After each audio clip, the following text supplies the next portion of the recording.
Sudah cukup lama saya tidak membicarakan nasab dan membiarkan setiap tuduhan entah berbumbu kebingungan atau aroma kepentingan. Saya membiarkan itu semua melayang ke ruang publik soal keaslian nama Ubaidillah. Sudah nggak peduli-peduli amat sebenarnya. Ini beneran, di jagat filologi ada yang lebih membosankan daripada repetisi tudingan tanpa fondasi. Yaitu perdebatan yang tak pernah sungguh-sungguh berani membaca naskah, apalagi mengakui fakta ketika fakta itu sudah menohok langsung ke jantung narasinya. Fakta yang saya maksud adalah hoaks tentang Mufti Yaman batalkan Ba'alawi, misleading bahwa nasab Ba'alawi diisbat melalui mimpi, dan di antara banyak hoaks yang terproduksi, hoaks yang terakhir adalah nama Ubaidillah itu baru dimulai dari Said Ali bin Abu Bakar As-Sakran. Ini informasi bagi yang baru mengikuti isu ini. Jadi Haji Imad itu dan mereka yang memilih jalan serupa menuding bahwa nama Ubaidillah, leluhur puncak klan dari Bani Alawi itu baru bermula dari Ali bin Abu Bakar As-Sakran yang wafat tahun 895 Hijriah. Lalu dengan penuh gaya memprovokasi saya di video terakhir, seolah-olah tidak bisa membantah buku tipis yang penuh dugaan ini, Haji Imad ngomong, ya buktikan saja, kalau memang ada manuskrip tua ya tunjukkan saja versi aslinya. Rumel Abbas yang di dalam sebuah diskusi di Rabita Alawiyah yang menampilkan beberapa manuskrip palsu itu, kemudian saya bikin sebuah buku khusus beberapa lembar tentang manuskrip palsu Ba'alawi versi Rumel Abbas. Rumel Abbas tidak pernah membantah sama sekali. Siapa yang dapat membantah saya bahwa seorang Faqih Muqaddam tidak pernah ada di 653 Hijriah? Tidak ada, karena memang Faqih Muqaddam tidak pernah ada. Siapa yang dapat membantah saya bahwa Muhammad Shahih Mirbat tidak pernah ada di Mirbat pada 560 Hijriah? Tidak ada, karena memang Muhammad Shahih Mirbat tidak pernah ada di Mirbat.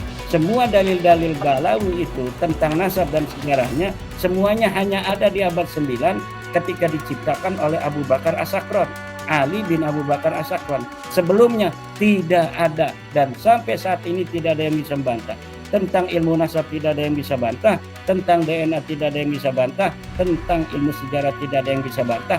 Lalu harus berdasar apa masyarakat itu disuruh mempercayai mereka sebagai turun Nabi? Nyatanya kawan-kawan, pertanyaan seperti itu seringkali lahir bukan dari gairah ilmiah, tapi dari kecemasan sebenarnya. Takut kehilangan narasi, takut realitas itu menelanjangi preferensi pribadinya. Saya tuh sangat-sangat tahu di luar sana itu ada banyak yang menuntut kenapa Rumel Abbas itu tidak pernah benar-benar menjawab soal manuskrip tua yang lain. Mengapa Rumel Abbas selalu menghindar dari debat otentitas naskah sebelum Ajarus Syafaf misalnya? Jawabannya ya sederhana, karena saya tuh bukan pesuruh bagi hasrat skeptis yang selalu naif seperti itu. Di dunia kritik naskah kawan-kawan, satu bukti yang tak terbantahkan itu lebih mematikan daripada 1000 argumen kosong Haji Imad. Jadi mengapa saya harus berjibaku pada tumpukan tuduhan palsu tentang naskah-naskah tua jika satu manuskrip terdekat saja ternyata sudah cukup menumbangkan seluruh bangunan logika Haji Imad dan mereka yang sepakat dengannya. Saya ingin penonton Paminya Kantor cukup cermat untuk mengerti apa yang saya lakukan di sini itu bukan sekadar membela diri, melainkan mendemonstrasikan anatomi kekeliruan sekaligus jebakan logika Haji Imad dan kawan-kawannya. Jadi saya tidak pernah kabur, saya juga tidak sedang kabur dari debat manuskrip tua. Saya sedang mempraktikkan asas utama filologi, yaitu sekali fakta berdiri tegak, semua retorika itu bisa dikubur di bawahnya sambil menunggu Haji Imad dan orang-orang yang menyepakatinya untuk menormalisasi kedustaan dan asumsi naif yang telah mereka bangun selama ini. Saya menunggu itu sebelum membicarakan manuskrip-manuskrip yang lebih tua dari yang akan saya sebutkan nanti. Sebelum kita bicara soal naskah, soal nama, soal rantai penyalinan, ya, mari kita jujur pada satu hal ya. Apa sebenarnya makna dimulai dalam klaim Haji Imad? Haji Imad itu kan mendaku bahwa Ubaidillah itu baru dimulai oleh Said Ali bin Abu Bakar As-Sakran. Namun kata dimulai di sini itu bermakna ganda. Apakah yang dimaksud dengan dimulai adalah pertama kali muncul secara tekstual dan literatur, atau sekadar menjadi populer hingga tercatat secara tekstual di dalam sejarah? Perbedaan ini tipis di permukaan, tapi sebenarnya fatal dalam dunia filologi. Jadi Haji Imad itu dengan compang-camping bermain di dua kaki. Dia ingin orang percaya bahwa Ubaidillah itu memang tidak pernah eksis sebelum Said Ali bin Abu Bakar As-Sakran, tapi tidak pernah benar-benar membedakan membedakan antara penamaan orisinal dan proses popularisasi. Dalam onomastik klasik, dua hal ini ibarat langit dan bumi. Penamaan itu bisa lahir di ruang kecil dalam manuskrip tersembunyi, bertahan berabad-abad sebelum akhirnya menjadi bagian arus utama sejarah yang tertulis. Celakanya, Haji Imad menambah kerancuan dengan mempersoalkan segala manuskrip tua yang bertentangan dengan narasinya. Bahkan spesifik menulis kitab tipis yang sangat lucu untuk saya seperti ini. Dari sejak Haji Imad menulis ini, akhirnya ya saya sadar semua naskah yang tak cocok langsung disapu dengan tuduhan palsu, interpolasi atau fabrikasi. Namun manuskrip yang sesuai selera narasi pribadinya tiba-tiba saja langsung suci. Tak butuh lagi audit paleografi, tak perlu jalur penyalinan yang jelas. Bayangkan saja ya, ketika ada akun palsu bernama Mufti Yaman Syamsuddin Syarafuddin, tidak ada skeptisisme, dianalisis secara metodologis pun tidak, atau minimal memvalidasi akunnya terlebih dahulu lah. Barulah ketika saya mintakan video anak Mufti Yaman bahwa berita tentang ayahnya itu hoax, Haji Imad tidak pernah saya lihat mengakui kekeliruannya. Alih-alih dia itu membenarkan penukilan hoax yang dia ambil secara serampangan tanpa metode kritis yang selalu ia sembah-sembah itu. Setelah muncul klarifikasi terbaru dari Mufti Yaman bahwa beliau tidak punya akun Facebook dan itu akun Facebook pendusta, yang muncul dari youtubernya ini, jadi kok Kiai Madudin dan Gus Tumail jadi korban Facebook palsu, agak menggelitik aja gitu. Dan konten-kontennya yang sebelum-sebelumnya itu masih ada semua itu. Ini ada apa mereka ini ya? Semua orang bisa tahu gitu. Kalian salah gitu aja. Klarifikasi, mohon maaf saya ceroboh, saya kira asli gitu. Dan mohon maaf saya ngeyel. Sudah ada video klarifikasi, sudah ada yang mencari tahu, sudah ada yang mengkonfirmasi. Saya nggak percaya, saya ngeyel. Mohon maaf, saya lebih percaya kepada sesuatu yang saya tidak mencari tahu dan saya menolak orang yang sudah mencari tahu. Mohon maaf, saya ceroboh. Begitu kan enak. Disinilah letak permainan logika yang kekanak-kanakan, dan jujur saja ini membosankan. Jika standar yang dipakai adalah semua bukti lawan palsu kecuali saya suka, lalu untuk apa berdiskusi dalam kerangka filologi? Saya cuma ingin mengingatkan, dunia kritik naskah bukanlah ranah bagi mental cherry picking seperti Haji Imad tadi. Jadi prinsip validasi filologi itu tidak pernah menuntut pembawa bukti untuk membuktikan seluruh naskah dunia itu asli hanya karena satu dua pihak tak mampu mengakui kekuatan satu fakta. Sebuah manuskrip yang punya rantai penyalinan jelas, kolofon yang jelas, dan tradisi pengutipan lintas generasi itu sudah lebih dari cukup untuk jadi fondasi sejarah. Sekali lagi, saya bukannya menolak membahas naskah tua, tapi karena saya tahu batas. Dalam kritik naskah, satu peluru yang benar itu sudah cukup untuk mengubur 1000 prasangka yang diciptakan oleh Haji Imad. Jika Anda memaksa saya terus menari di labirin kecurigaan tanpa ujung, ya maka itu bukan debat filologi, itu cuma permainan anak kecil dan permainan orang-orang paranoid. Beginilah jadinya kalau budaya debat akademik itu diganti jadi arena adu paranoid atau adu arena permainan anak-anak. Bukti yang sudah dipertontonkan, kolofon yang sudah saya bacakan, kutipan yang sudah diwariskan lintas abad, semuanya itu dianggap angin lalu, cukup dituding palsu tanpa harus repot-repot menyodorkan audit naskah apalagi logika. Debat akhirnya tak lagi soal intelektualitas, melainkan